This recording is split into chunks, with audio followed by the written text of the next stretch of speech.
Yes, guys, I'm Si. Welcome to Cardiff City World. Hopefully you can hear me loud and clear. Welcome back to the channel. Welcome to the Breakdown podcast as we discuss what's been a very interesting weekend in League One, particularly for Cardiff City. And I think it's been a bit of an interesting week, right? I think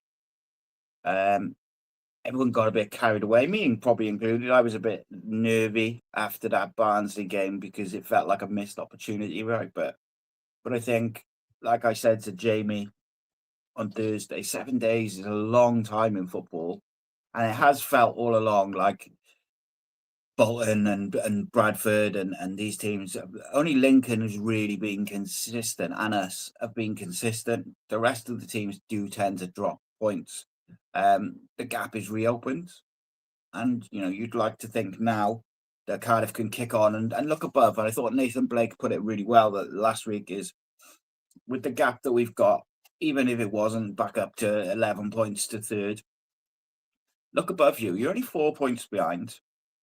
A lot can happen in the next sort of 8 games or so. And look, Lincoln are just on this incredible run. They're so consistent. They find a way. They're buzzing, and I think the game against us gave them that extra bit of belief and confidence. I still think in the next 8 games they will, at the very least, draw 1 or 2. Lower averages suggest that they probably will lose 1, but maybe they won't because they've just been on this mad run. And fair play to them. If they don't lose a game, they probably deserve to go up, right? It's fair enough. But to me, I just think Cardiff have got to do their thing now. We've got to just look up. We've got to win our games, and we've got to build that home record back up again now after obviously the loss at Lincoln. Got a couple of home games back to back. Get 6 points from those and see where we are come Saturday.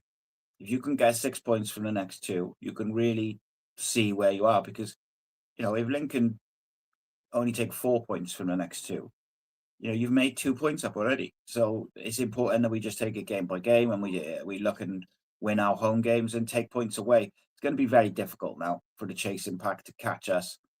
8 games, 11 points to make up, and that's with us taking no more points. You'd like to think that's not going to happen. So, I think yesterday, and I think the thing to remember, and I tried to touch on this a little bit last week, was the performances against Lincoln and Barnsley. They weren't that bad.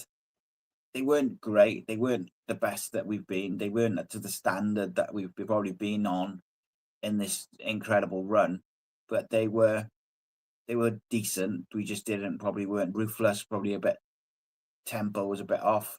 And against Lincoln, obviously with physicality, and Barnsley, we played into their hands a little bit with the nerves. There was definitely some nerves there in that Barnsley when Barnsley equalised. But yesterday, I thought I titled the boys' show last night the most complete performance ? And I really believe that. I think from minute 1 or throughout the season, we've seen 20-minute spells, we've seen halves of football, we've seen half-hour spells of just unreal football. Even Barnsley in the midweek, the first 20 minutes, I thought we were so good.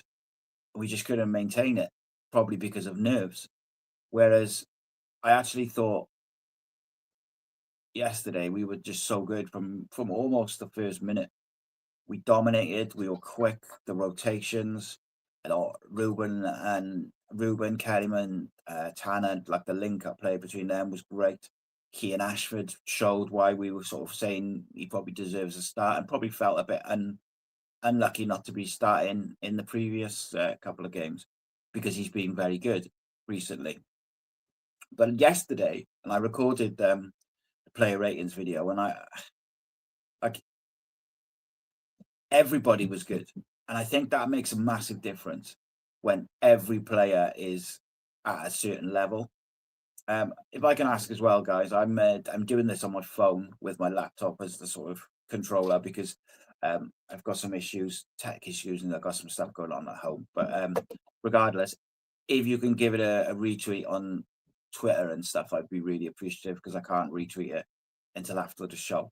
I just think it's one of them. Like, I thought we were so good yesterday, and when I did the player ratings, only one player got 7, and even that is like an in joke. Like he didn't deserve a 7. He should have got probably an 8 or an 8.5. But I gave him a 7 because that's my nickname for him. But like I thought he was it's Joe Bagan. Joe Bagan was absolutely back to his best yesterday, and I thought everything you want from a fullback he did yesterday. He was strong physically. He was solid defensively. He got up and overlapped. His balls were good into the box. His passing was good. Like he really looked just back to his best. And I think the thing with Joel, which people got lost sight of, particularly with him, was that maybe a slight drop in performances from him. It wasn't like an ability thing. It was a fatigue thing. Like he needed a break. He had played so much football. And I thought, he thought he was excellent. I thought Scanlon had a nice little cameo at the end, particularly going forward. I still think defensively, he's just not going to give you. He's young, hasn't played as much football as Joe Bagan at first team level. Still learning his trade, isn't he? And so defensively, he's never going to be as solid as Bagan. But his pace, I think, will get him out of trouble at points. And I think going forward, he was quite impressed with him. He made some really good decisions, and he got to open his legs a bit and really go and show the speed he's got. So, and look, there may be, depending on how the results go over the next couple of weeks, when we play the likes of Bolton, maybe you go with Scanlon on the left wing with Bagan behind him and make that left side real strong, because the Bolton game at their place, that right hand side was where the goal came from. It's where they gave us a bit of trouble. So maybe that's not the worst idea. But look, I thought every single player was excellent. I was really pleased for some individuals, like some of the younger lads who took ridiculous criticism of late. Like it was pretty unwarranted, really. Just proved the point, and it's just one of them, innit? Like I understand people's nerves, because I'm the same. I'm no different. I also think that there's another element to it in terms of people asking the question about if we were never going to use Callum Robinson as a kind of like for Salic, and we knew Salic was going to be out for a while, should they have got someone in January? But then on the other hand, Amari Kerryman, I think, has done a stellar job as a false nine. And what I liked yesterday was that, depending on the game state and the game scenario, him and Ruben interchanged. And I thought it was very, very clear that one of the biggest difference tactically from the Barnsley game, particularly, but probably the Lincoln game as well, is Ruben was in the box a lot when we were going into wide areas, whether he was receiving the ball on the inside like he did for his goal, which is a ridiculous finish, by the way, the first one. But then obviously he makes the run, and the run for the second goal, by the way, any centre forward would be proud of that. I know everyone sees the open goal and thinks, he can't miss. But you watch his movement in the box to check his run and go in. It's incredible movement. And people won't want to hear that, because for whatever reason they want to criticize him. But like, I thought he was excellent yesterday. I thought the whole team was excellent, but I thought I was really pleased for him, because that finish for the first goal takes the pressure off. And it's such a good finish, like from a narrow angle. It's the one place of the goal that he can hit and score, and it's such a good finish. And like I say, the movement for the second goal. And look, you'd miss any striker of Salic's quality, but I think we've done such a good job of him being out for such a long time and scoring the amount of goals that we have. And you've got to give credit to the players who've stepped up and scored goals.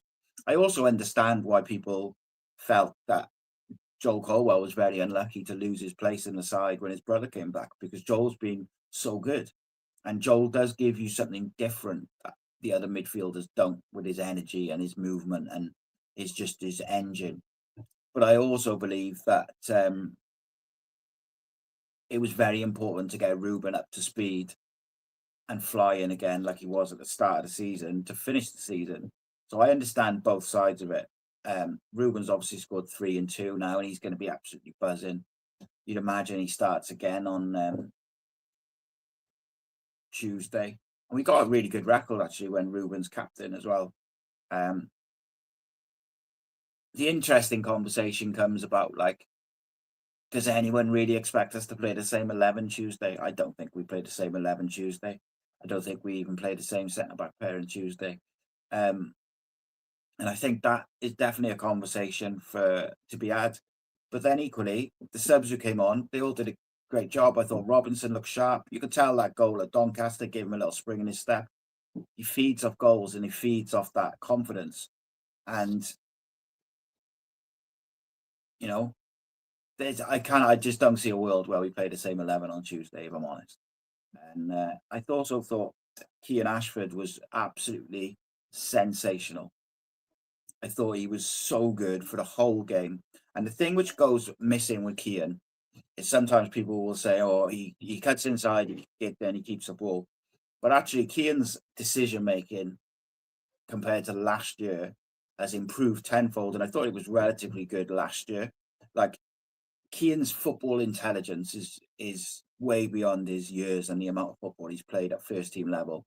The amount of times he creates space for his teammates, and his just clever movement, and also his decision making when he cuts in, when to just recycle a ball, when to cut in and try and get a shot off or link up and make a little scoring opportunity, when to stay wide, hold his width and attack. And the ball from the ball from Osho for Kean Ashford, by the way, what a ball that is. And he did it a few times in the game, like, what a ball it is. And Kean, he was in behind and he goes at him and he beats him, and it's a lovely ball. We seem to like that when we get right to the touchline, to the byline. We do seem to like to stand it up to the back post. It worked a lot with Salic. Willock does it a lot, and I thought we did it yesterday. But then equally, like, if all these players were perfect, they wouldn't be League One players. Like, I see and I hear a lot of criticism of Ollie Tanner's final ball, and I brought it up in the video earlier. Like, Ollie Tanner's final ball is not perfect, but he's direct. He causes problems. He holds his width. He can go left or right, and he gets assists. Like, what more do you want? Like, if his final ball was perfect every time, and he picked out a player every time, and he found the right ball every time, he wouldn't be playing for Cardiff City in League One. And that goes for all the players. I would like to see us play the same 11 on Tuesday at home, but I don't think we will. I think, as much as I'm a massive fan of Lawler and Fish together, and I think they will be the future of the club as centre-back, they're both young. I think the main reason we see Osho and Lawler is because Lawler ends up playing on the left if Fish comes in, and Lawler's like better where he is. Osho's very good on the left, and I thought Osho and Lawler were superb. Both of them were just unreal. Lawler had a little slip early on, and you wonder how that'll affect a young player. We obviously got away with it, and then he was faultless for the whole game after that. And his Dylan's ability to pass through the lines, but also Osho's ability, it does give us a whole different dimension, and it's incredible to me. Like, and do you know what else as well? And I'll say this because a lot of away fans have contacted me. People who've been there yesterday and Barnsley on Tuesday, and they've sort of said, like, people were very frustrated early on in the game. Like, we don't have a divine right to just turn up and win. Like, teams are going to be, especially early on, most teams are going to be very difficult to break down. You've got to move them about a bit and stuff. And I just think, like, you listen to opposition fans talk about our players, and the way they talk about Ruben and the way they talk about Tanner and Kellyman and all these players like Kean, they speak so highly of them, and it's like, why do our own fans not do that? It's a strange one, isn't it? Like, I get it though. Like there's so much nerves and frustration, and we feel like we shouldn't really be in League One, and it's a bit of mismanagement from the club as a whole. So there's that. But I was surprised how many people got in touch to say like about the away fans. And actually, JT says there, he said he's been in both away games this week, and the home fan atmosphere has infiltrated the away ends a little bit, moaning and groaning. And I think it's nerves, mate, if I'm honest. But I said it pretty early on in the season at home. It felt like almost there was a feeling of like turn up and entertain us. Certainly as we started to go to the top of the league, and it was like just expected to turn up and win, 4-0 every week. So what we need to do now is put pressure on Lincoln and see how they cope being the chased, because you never know what it's going to be like. And I think, like Joel says here, he says, if we can make the gap to Lincoln to a point after Tuesday, we could go into Saturday 12:30 kickoff, go top. Yeah, I think it'd be very difficult. I don't see it. You just don't know in this league. Like honestly, you look at Burton, mate. Burton look finished, and they've just ground it out at home, and now I think they'll probably stay up. It's incredible. Like they seem to do it every year, but you look at some of the big boy spenders like Luton and the rest of them, Huddersfield and Colt, like they have all spent a lot of money, and there's not even a guarantee of playoffs. Like, but equally, they can turn it on any given day.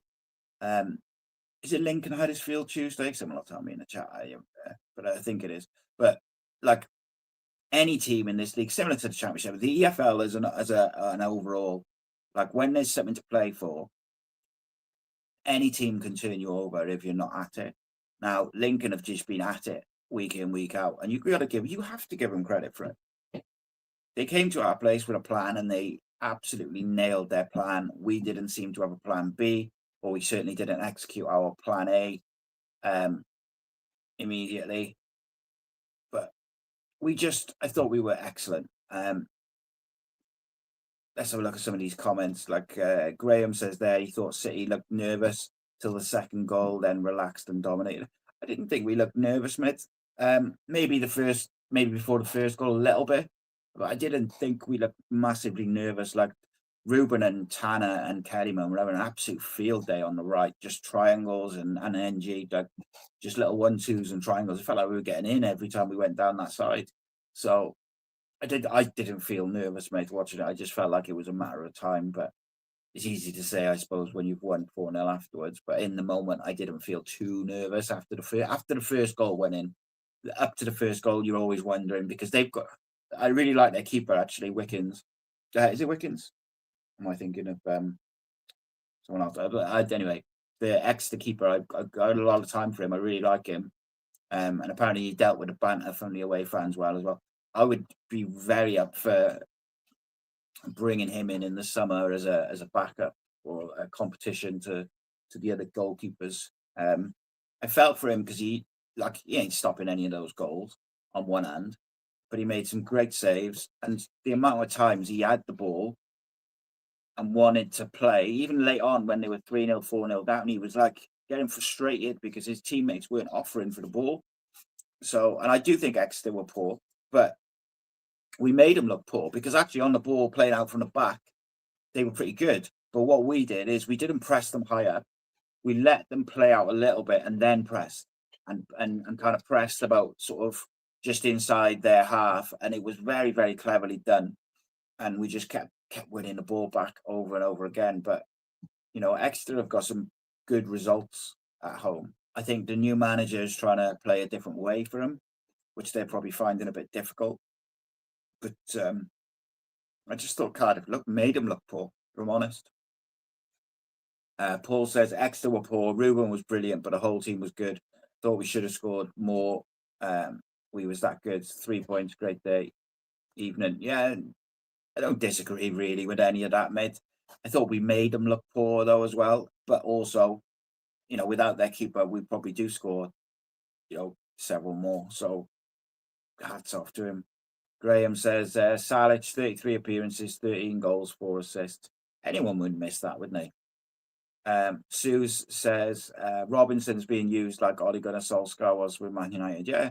And I think he's one of those guys who he just turns up in the right spot to score goals. And those players are always valuable, particularly in this time of the season. I don't think you can complain too much about I don't know.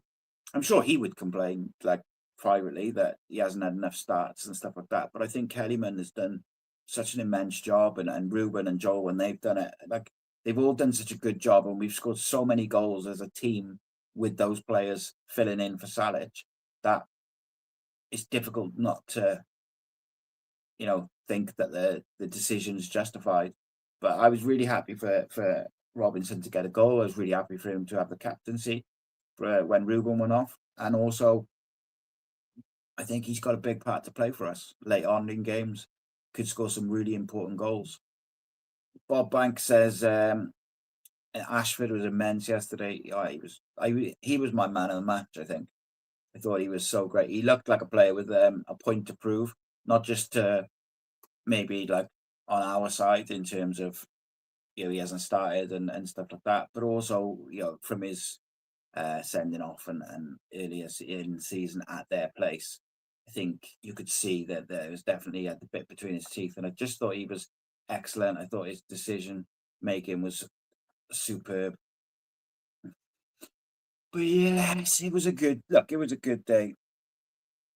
It was a good day, and we got to take that now, and we got to build another run at home. I think that's so important that we build another run at home, because if we have a good run at home now for the last remaining games, we got the best chance possible of catching Lincoln. But we shall see. Paul says, Ruben said in his interview that they've been working more on his positioning with BBM. It's good to see them working on stuff, because we see Ruben dropping back to get the ball against Lincoln and it worked. Yeah, look, at the end of the day, the one thing I think you can say about Brian Barry Murphy and his team of coaches and backroom staff is this team is properly well coached. And I think that's the most pleasing thing, is whenever we do see some potential issues in the team or in the tactics, they get addressed real quick, whether that's in game or in the week following. So I love it. David saying Ruben cup in his ears to the fans. Yeah, he was giving it back, mate. Why not?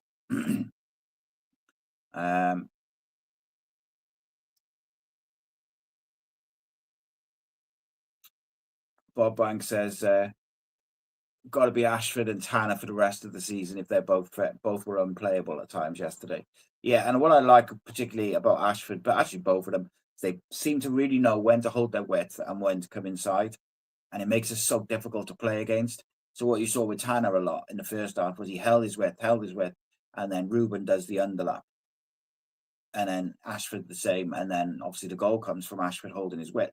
But then at times they would cut in and the fullbacks would overlap. Not so much with NG, but now and again he does it. But Bagan does it well. And like, it's so difficult to defend if the wingers can go both ways, and then you don't know if the fullback's going to invert or come on the overlap. And then you've got someone of the quality of Kellyman and Ruben underlapping, or even Alex Robertson, and we'll get to him, by the way. Get to him and Ryan Winter was superb. Yeah, and like Sue says, there's so many opposition fans recognize what a great player Ruben is. Always so many great compliments from him. Yeah, people really rate him. He's the player which other teams fear. Paul says Osho and Lola were excellent. 100% agree with that, mate. Graham says, like to see Scanlon given a go on the wing. He looks way better going forward. Yeah, I agree with that, mate. I do. But equally, I think Ashford was so good that I would feel quite sorry for Ashford if he got taken out of the side on Tuesday, let alone for someone who's not a natural winger. But I don't think we see the same 11. Paul says, agreed. We should play this. Don't change. Keep it winning side. I think the thing. I think if we didn't have a midweek game, potentially you play the same. Potentially we could see the same 11. But I think with it being so close together, I wouldn't be surprised to see some changes. Sue says Fish and Chambers Tuesday. I think maybe. I tend to lean towards that as well, you know. Bobby Bruce says our style will get us fighting for the championship playoffs. I don't really disagree with you, mate, because I think the one thing about the way that the manager wants to play and the quality of player that we already have at the club is that, as we saw with Chelsea and then Burnley and Wrexham, and like when we've played teams from higher up the league, even with rotated teams, the style of football suits higher up the pyramid, if that makes sense. Like we're playing a very sort of modern way of playing lower in the league. And I think that's why sometimes you do come unstuck, because we haven't got the physicality and the sort of rough and readiness of it, and we get unstuck a little bit. But yeah, look at that. Like, you're right about that, Graham. He says Plymouth looked out with it, and they're only 3 points off the playoffs now. Yeah, this league's mad. Like, and I think that result against us really gave them a lift. But it was the way they played and the ability and the pace that they played with that day on the break gave them confidence. But they got a good manager, mate. And I think when you've got a good manager, if you have a board who'll back him and a club which will trust the manager, that it's not just going to be an instant fix. It takes time. And I hope that in the summer, Cardiff City Board, number one, Ty Bryan, Barry Murphy bound. If we get promoted, automatic, I hope they give him a new contract, which is longer. And I hope they give him whatever he wants in the summer. Because I do believe that, one, if he signs a long-term deal, anybody who's maybe got one eye on a Premier League move, for instance, or whatever, they might stick around for another season or two under this manager and go into the long-term project. Because you've got to remember, Dylan Lawler, Kean Ashford, Ruben Corwell, Joel Corwell, who else? I don't know. Right, like they're Cardiff City fans. Now, you know, you've got the younger lads like Salic and Alex Robertson and Will Fish and people who are obviously still young, but they aren't Cardiff fans. But I know for a fact that like Alex and Yusuf Salic, they love it down in Cardiff. Like, so these types of players, they're not in a rush to go. Now, obviously, it always depends on what the money is, who the clubs are, blah blah blah. But like, to me, I would really like to see the manager get the backing in the summer. And Vincent Tan, for all his faults, has generally got the money out when it's been required. Like, I think he deserves credit in that fact. Like the Salic, the Turnbull, the Osho deal. But I think this summer is a big summer for the club, because if we get the right players in and retain all the players that the manager wants to retain, we're pretty well positioned.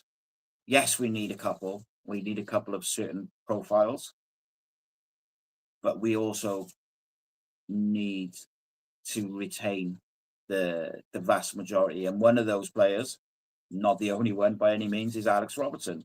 I thought he was absolutely outstanding again yesterday. Even if he hadn't scored a goal, I thought he was absolutely outstanding. The way he dictates the tempo, the way he's up and down, his defensive work is out of this world. But also his composure on the ball. There was a moment in the first half where Exeter thought they'd boxed us in and right at the left back position, like right in the corner. And we just popped it off little triangles into Ruben. He breaks over the halfway line and then plays a ball to Ashford. And I think it sort of, Kelly, I think it was aimed for Ashford, but went to Kellyman. But the build up to get it to Ruben was like so composed. And, you know, you see the Premier League clubs doing that. It's talked about in such high regard, but yeah, because it's League One. Yeah, NG, Wintle, Bagan have still to agree deals. You'd like to see them tied down, like, wouldn't you? Really, I think all of them have performed to a high enough level this season that you can make an argument that they deserve another opportunity in the Championship. My question was always with Wintle, particularly, was about his sort of his attitude and stuff. But I think he's shown this year that it's not an issue. Whether, like, I don't know whether he can do it in the Championship for us, but from what I've seen this year, certainly could see him being a big part, a big player. I still think we need someone a bit more physical in the squad in the midfield area, but I would give all three a new deal if it was up to me. Joel Bagan is the one I think. Like, if Joel Bagan doesn't get a new deal, it's like what else could he have done? You know. But even Perry NG, I think what we've seen from Perry NG this year is he's back to his best. That's why Tuesday night, where he was off, was such a surprise, and also probably my first thought was he's probably still ill, and maybe deserves credit for that. Like, that he was willing to play not 100%, and says a lot about how much he's enjoying his football and his character and how much he's brought into the team, that he was willing to do that, if that's the case. Wintle's been excellent all season, and I think there was only that one game, wasn't there, where we played without him and we were really good, where Robertson played in the six. I forget what game it was off the top of my head, but we also saw against Plymouth how much we miss him. So it's fascinating to see. I think Willock signed an extension, didn't he? I'm not sure. I'll have to double check that because I'm not sure. Willock, I thought Willock looked good in his little cameo yesterday as well. And I think he's got something to offer, but I'm not sure he can start every week. I think he needs to he needs the competition, and maybe, some games there'll be same as any player though, most players, right? Particularly wide players. Sometimes it's the game which is made for you, and sometimes it's a game where you're better off coming on last 20 against tired defenders. He signed a 3-year deal when he signed in July 2024. So he's got 1 year left after this summer. So yeah, very, very interesting stuff. Bob Banks says, we need another midfielder with a Wintle profile, but I'd certainly keep all three. NG's had a brilliant season. Bagan's been solid, but is solid enough. We need a Bagan Scanlon hybrid. Honestly, mate, like, I get it. Like, I understand, and I welcome all opinions. I just don't know what else Joel Bagan could have done this season to warrant a new deal. Like, he's been potentially our most consistent performer.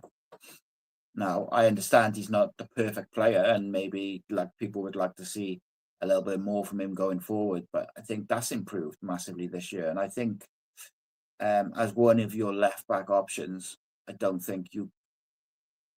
think you're almost like creating a problem for yourself, because if we didn't offer him a deal, say hypothetically, got to sign 2 left backs.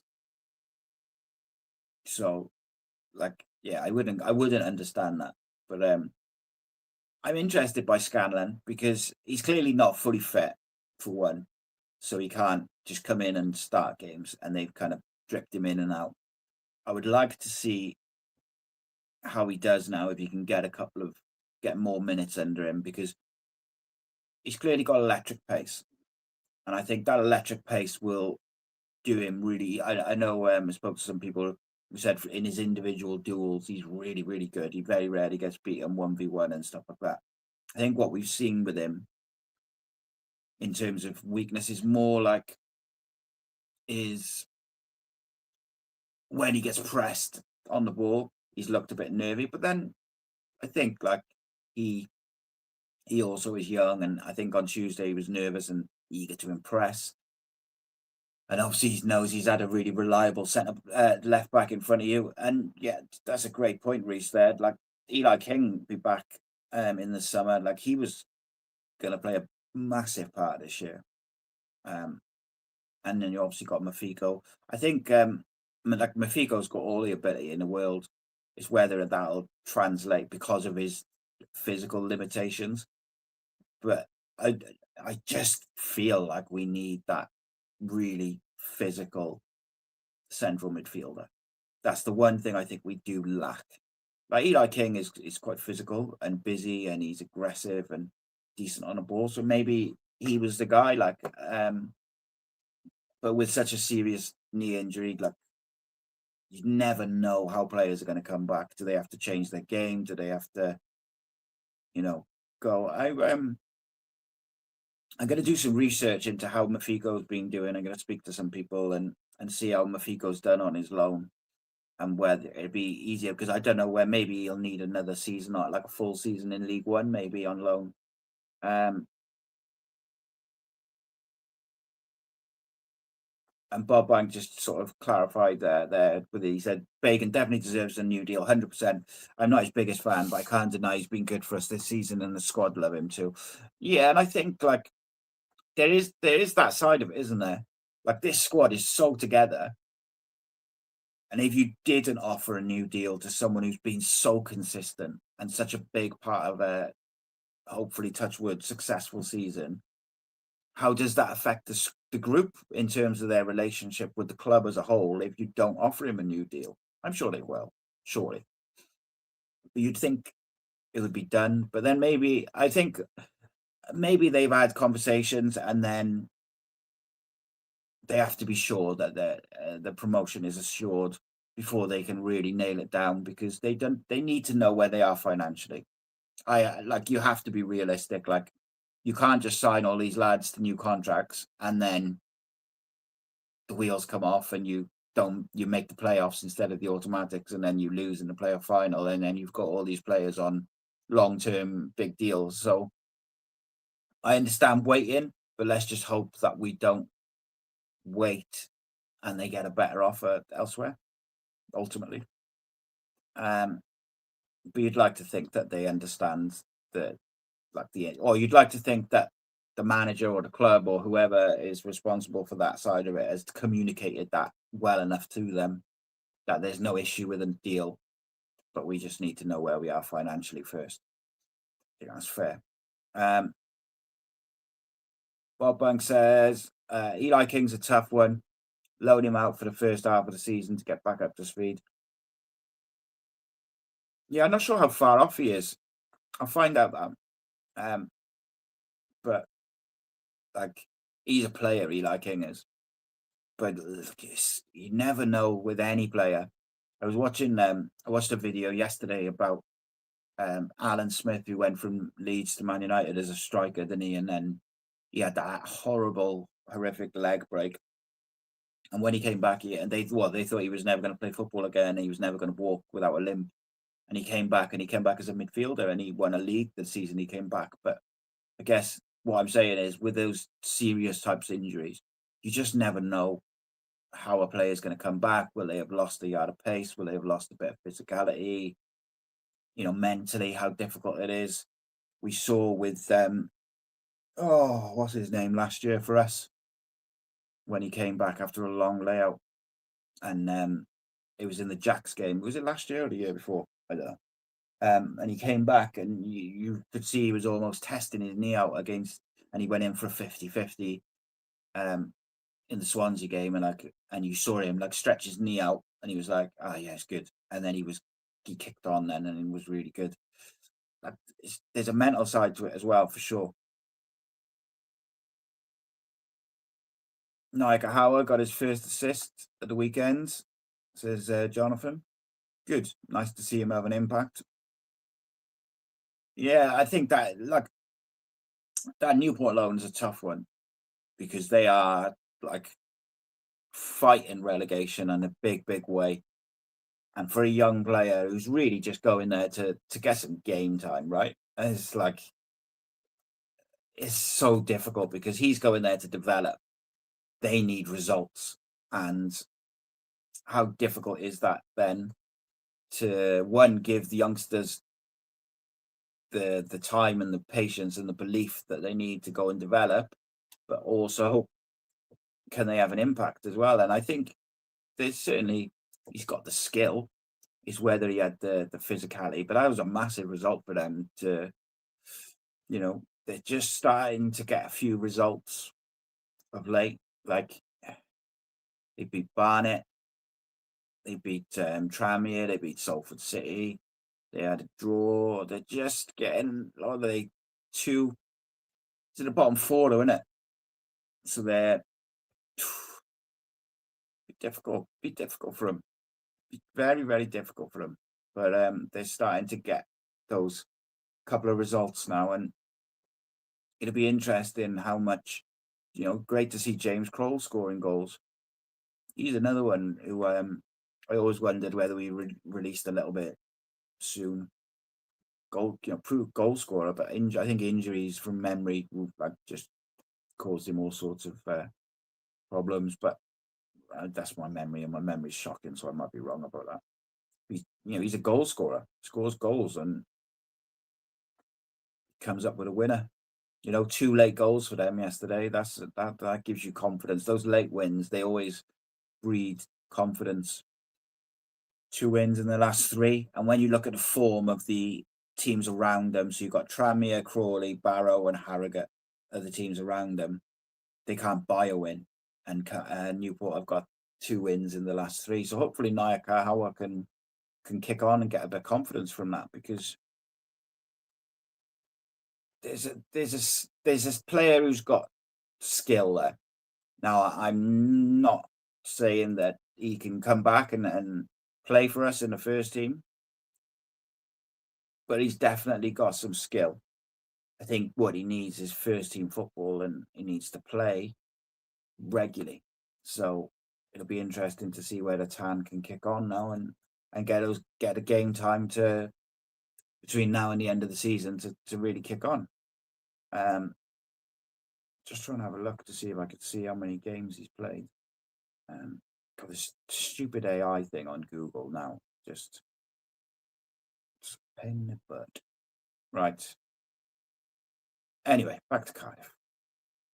I think, look, I don't think that Cardiff need loads and loads and loads and loads of players.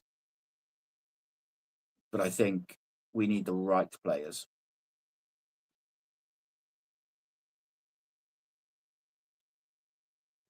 Yeah, Stu says that, these players originally signed deals in the Championship, and I wonder if the club has a view on how they want to spend their wage budget when we go up.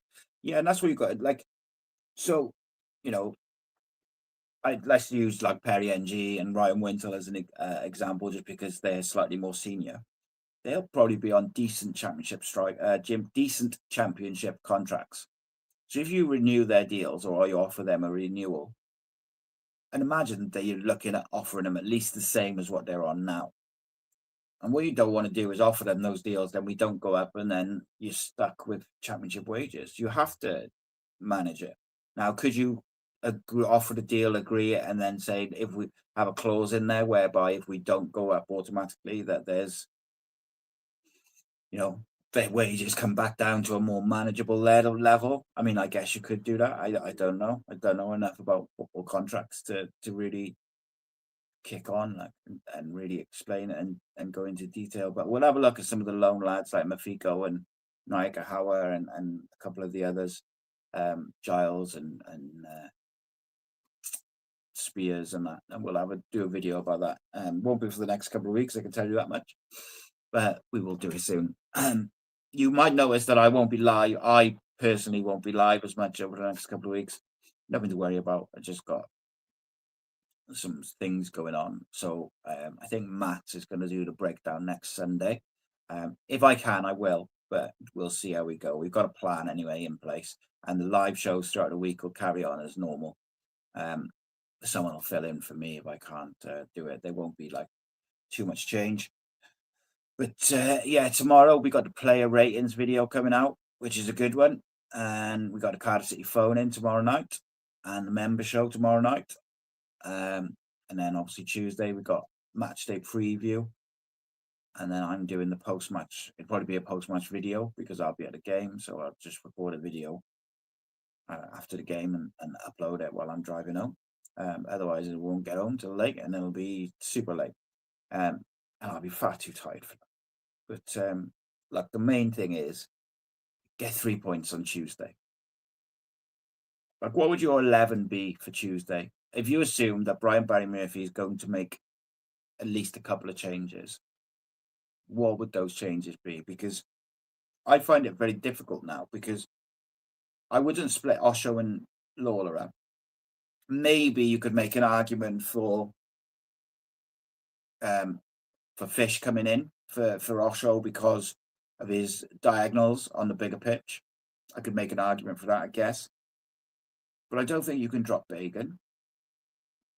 Maybe you could make an argument to give Perry a rest and bring Ronan back in if he's fit, but to be a bit more aggressive at home. You know, Ronan was so good at the start of the season and hasn't really got much of a look in of late. So perhaps you could make an argument for that, but he wasn't in the squad yesterday, so I don't know if he's fit or whatever. No way am I breaking up Robertson and Wintle. Not a chance. Like, I kind of tend to think that the spine should stay as it is. Trot in goal, Lawler and Osho, Robertson and Wintle, and Ruben and Amari Kellyman. I kind of think we should keep the same spine. And then you go into the wide areas. I ain't taking Tanner out the side. I ain't taking Keane out the side. And I've already said about Bagan, and even Perry, really. I probably wouldn't rotate him, but I could see an argument for going with one of Kepakia or Scanlon. But what you don't want to do is give them any semblance of a belief and hope. Like, Wickham got plenty to play for, and what you don't want to do is give them hope. And, you know, we've already said Scanlon really, really good going forward. Not even defensively, actually, because I think 1v1 in duels he's been really good. He's very good. He's aggressive. He tries to be physical. I think just in possession, maybe, and at home we're going to have a lot of possession. Do you want to give Wickham anything to cling on to? But I don't see him playing the same team. So Bob Banks says he would play Trott, NG, Lawler, Osho, Bagan, Winsell, Robertson, Joel Colwell, Tanner and Ruben, with Ashford on the other side, with Kellyman to come on for the last 30. Yeah, look, I do think Joel Colwell is really hard done by to not be starting, because he was in just phenomenal form.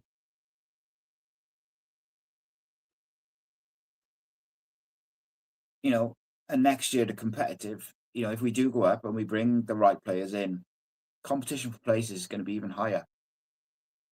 Because I do think, and I'm hypothesizing, not saying I would or I wouldn't do this, but I do think Callum Robinson will move on, because I think he will have wanted to play more games this year, more minutes. I think someone said he's had played the equivalent of 12 games this year. It's not enough. Like, at this stage of his career, you'd imagine he wants to play more football than that. But on the flip side of it, I'm not sure that his body allows him to play 2-3 games a week. So maybe he loves it here. Like, I wouldn't be shocked with that either. So yeah, it's, you know, I think we'll bring in another striker, but maybe we won't. I don't know. I'm intrigued by what the manager thinks we need for next year. But he's obviously not going to discuss it until promotion is assured. I'm sure they've had private discussions. Here's a question for you then to finish us off. Last 10 minutes. Out of the players you've seen from League One, exclude players that you think will probably get promoted. So Lincoln players and whoever you personally think is going to win the playoffs. What League One players have impressed you enough, whether by ability, profile, age, or a mixture of all three, that you would come back and try and get them for the championship next year? I think that's a really intriguing question, because I do think there's been one or two who've caught the eye. I thought, and on that, by the way, on catching the eye, I thought Nathan Trott looked back to his best yesterday. And I know that sounds weird, because he didn't really have a great deal to do, although I think he tipped that one onto the bar. I do think if you look at him, he looks, the last few games really. He just looks like he's got his mojo back on the ball.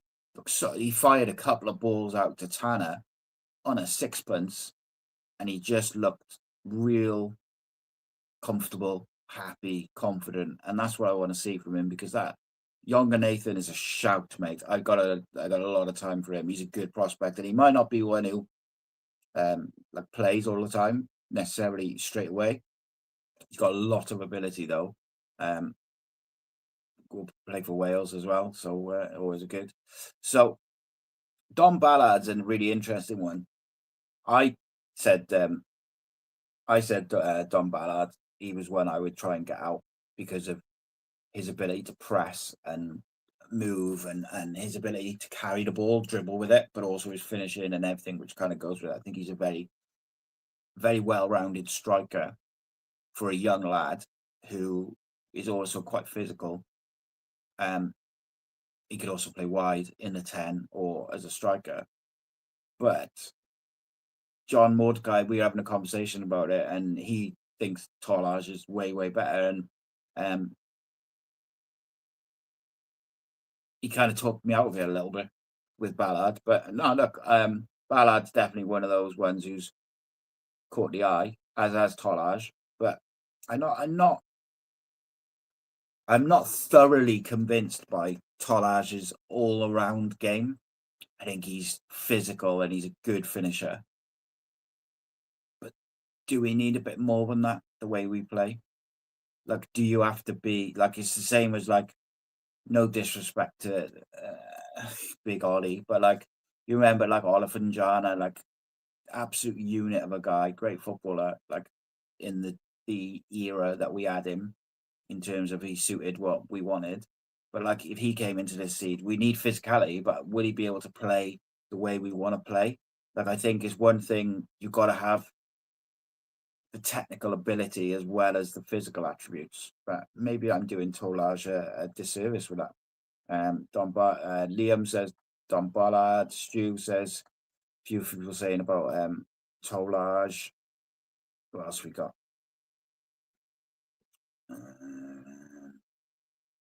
Paul says he'd like to see Scallon and Bagan on the left. Joel says, I have a feeling he might keep the same 11. Maybe Scanlon gets a start. Paul says he thinks Chambers and Fish will come in, and Joel might come into the midfield. Maybe you give Alex Robertson a little rest. I suppose you could put Joel in the 8. Bob Banks said, yeah, younger Nathan, like I mentioned, he'd say, yeah, I like him a lot. A few people saying Don Ballard, Joel. Paul says Cleary and Ballard. Jonathan says Reyes, Cleary and Owen Bailey. Joel says Bolton are up there. Might go in for Josh Sheenan. I'm not convinced by him, mate, if I'm honest. I'm not convinced by him for Wales, and I'm not sure that he has enough. Like, I do apologize. I got like a hair in my mouth or something, and I keep trying to grab it. Yeah, like Bob Banks says there, it'd be so tough to keep Salic and Tolaj happy. Same with Ballard. I think the thing with Ballard is he's able to play like off the wide areas. He's able to play up the 10. He can play up front.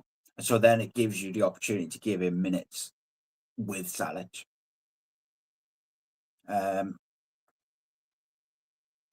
FNOF Diamond says, my mate Jensen is a Swansea fan and I'm a Grimsby fan. Welcome, mate. Jonathan says, Tolaj's injury record is concerning me mind, but his all-round game, I do like him. Strong, pretty quick and energetic, but injury prone. Stu says, I think we just need athletes and physical specimens who can play and also play a bit in the championship. But I think the way the manager wants to play, I don't see him as... I just don't see... I don't know. Like, you've got to have the technical ability to play the way this manager wants. I don't think he'll just get people in just because they're athletes. I just think that you've got to have tactical and technical ability to play the way he wants to play, the mobility to get around the pitch and everything. But, you know, I'm not a manager either. Jonathan says Josh Sheenan's a jack. And he's back up at Bolton. Fair. Sue says make a cheeky bid for Pepple. That's interesting. Yeah, scored some goals, didn't he? Reese Lasky says, I think our football might suit the Championship even more because teams won't sit back all game. You could argue that League One is just as physical, if not more so than the Championship as well. 100%, mate, 100%. Absolutely.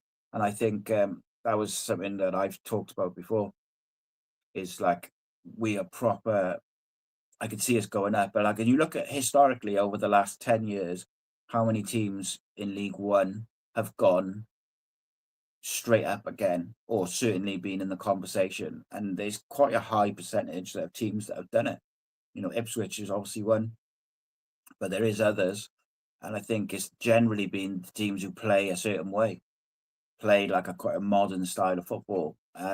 Stu says there, I agree. But watching Coventry and others at the top of the Championship, the big difference is pace and presence. 100%. I think we lack pace. I think that's the one thing the one attribute that I would look to be wanting to add in is like pace and physicality in the middle of the pitch. I'm not too concerned about physicality in the defence. Like, I think Petty NG is quite physical. Bagan can be physical when he wants to. Fish is physical. Chambers can be physical. Osho is physical. Dylan's improving his physicality all the time. But I think in the centre of midfield, having a 6 who's big and physical and strong but good on the ball is the missing ingredient. I'm not going to say his name, but you know the player I thought we should have signed in the summer, and I still stand by. He would have transformed our midfield into something quite special.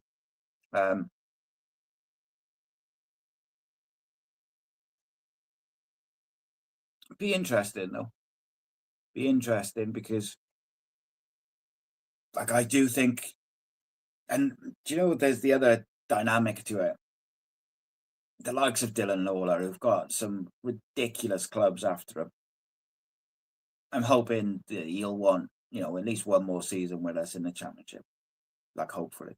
But like, if we could do well in the Championship, you'd like to think that if we were able to get to the playoffs, particularly with 8 teams in the playoffs, and squeak away up or whatever, like however well we do next year with this manager, I don't think you can rule anything out. If we did do a back-to-back job, like, you'd like to think that as Cardiff fans, they'd want to stay for a bit longer, but can't get ahead of yourselves. Got to get up this year first. But I love the way we play football because there's not been many games this year where I've been bored or like just going like this, like watching the ball, just long balls. Like, we play some lovely stuff. I think we've been exciting to watch. We create chances. We play football the right way, and I like that. Like, we got a young team who want to get a ball down and play football. I'm all about that. Like, I really enjoy it, and I think the other thing is as well with the physicality side of things, and I say about the technical ability, you do need variety. Like, you need a plan B. You need something completely different to what you've got on the pitch to change games. Whether that's a bit of electric pace, whether that's a big lump, whether that's someone, a goal scorer, like an Ernie style player, like a small, nippy goal scorer who's always in the right place. Like, you need different horses for different courses, different tools for the job. And, when plan B is not working, or plan A is not working, and plan B is not working, and plan C, like, you have several plans and have several options. The more options you've got in terms of profile of player, the better. Now, it'll be fascinating to see, because I think the manager, to a certain extent, wanted to keep the group quite small this year to make sure that everybody was battling for a place in the matchday squad. Does he do that again in the Championship, or does he have a bit more depth? And then it becomes harder to keep everyone happy. And we've seen him in previous years, a couple of bad attitudes or bad eggs can have a real negative effect. A negative effect in the dressing room spreads like wildfire. So I don't think the manager will veer too far away from what he's done this year. But I think he'll realise that we need a bit more physicality and a bit more pace, because he's an intelligent guy, isn't he, at the end of the day? So you can't, I don't think he'd be blind to the fact of what we lack. But first and foremost, we got to go and get 3 points on Tuesday. I'll be at the game. If you're there and you see me, please say hello. I always enjoy having a chat with people and that, and it's always a pleasure. I never really understand why people want to vote with me, but I never turn it down either. But yeah, it is what it is, I suppose, isn't it? Always enjoy speaking to people anyway, and like I'll be there, and I'll be there just before the game. Be there just after the game, recording my video as well. Come get involved, come speak, come say hello.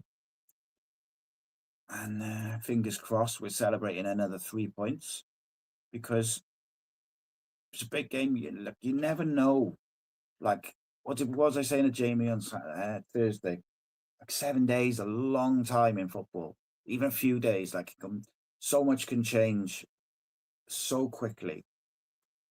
Let's finish up. Before we finish up, let's bring the League One fixtures up and have a little gander at where we think we might be able to squeak out some points in chasing down Lincoln. So Lincoln are away at Huddersfield. Now, I know Huddersfield have not been good, but they signed some bloody players this year, didn't they? Do you know what I mean? Like, Jesus, Huddersfield signed some players this year, and will it come good? I don't know. But it's, if Huddersfield will want to finish the season strong. Home games is where your bread and butter is. They're sixth at the moment, Huddersfield.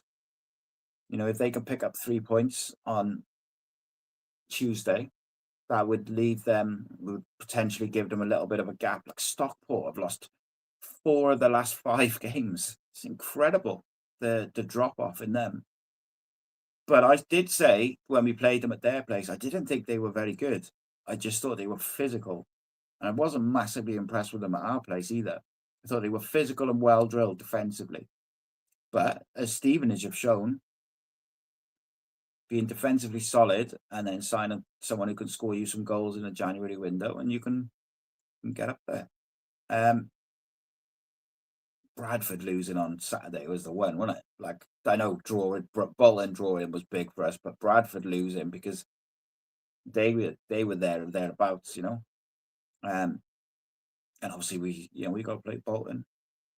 But looking at the fixtures, that Lincoln game on Tuesday, I wonder if they might draw that against Huddersfield. I don't bank on it. I wouldn't bet your house on it by any means. But I wonder if that's the game where they draw, and if Cardiff win, takes it down to 2 points, doesn't it? Saturday, and then Saturday we're the 12:30 kickoffs, and Lincoln are at 3. So, if we were to win at Saturday lunchtime, you could be top of the league, and then Lincoln have got Rotherham, but I mean Rotherham showed on the weekend that they can score goals, if nothing else. To go 2-0 up against Bolton, it's no mean feat. So it ain't over yet, I'll tell you that much. There's going to be some twists and there's going to be some turns, and it's going to be interesting. Here's a question for you as well. Was it a good decision by Wigan to bring in what's his head? Got his name. The manager, Caldwell. Big result against Bradford, that is. So yeah, I there's a long way to go in this season still. Long way to go. Right, last little look at the comments.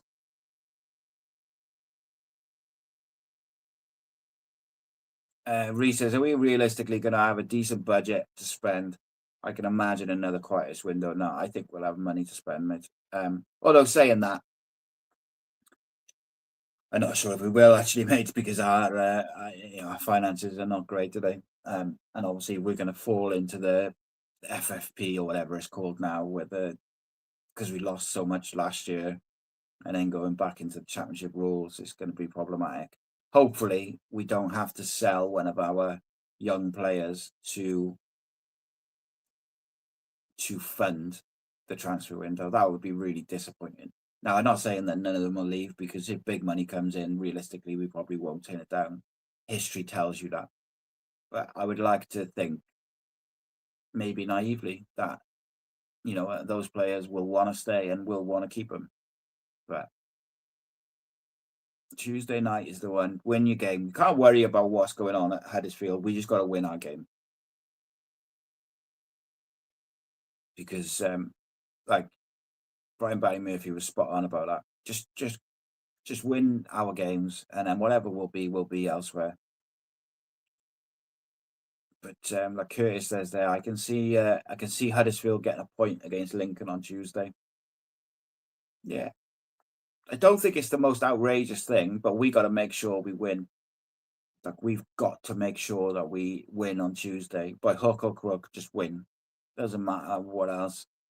And like you say, then we see them. If we win Tuesday and Lincoln do draw, hypothetically, like we were just saying, then we have an opportunity to put pressure on them on Saturday with us being the early kickoff, and we just see what happens, see how it pans out.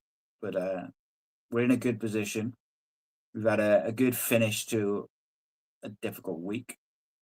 A very, very good, very, very good performance.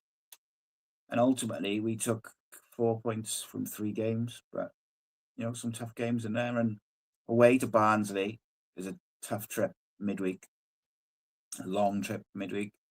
The Lincoln game was always one of them which could go either way. We didn't do our best work in that game. We played into their hands a little bit, but such is life. But anyway, thank you so much, as always, for joining me. Really appreciate it. Keep the faith. Stick with the boys. Stick with the manager. Stick with the team. Relax. It's okay. The Blues are going up. Player ratings tomorrow, 12:30. Tidy. This channel is powered by an incredible membership community on Cardiff City World and patreon.com/AcePodcastNation. Becoming a member unlocks exclusive rewards, from early access to live event tickets, bonus content, and even the occasional inside transfer scoop when we get it. But more importantly, it allows us to bring you top quality Cardiff City content 7 days a week. Across those 7 days, we're talking match previews, exclusive interviews, instant match reactions, the breakdown podcast, tactical deep dives, the Spotlight series, Bluebirds Rewind, Academy Focus, and just so much more. Led by myself, backed by an army of passionate Cardiff City fans, this is content created by fans for fans. Balanced, professional, and 100% all about the club we all love. If you enjoy what we do, then join the community today and support what we are doing as we help to keep Cardiff City World flying high.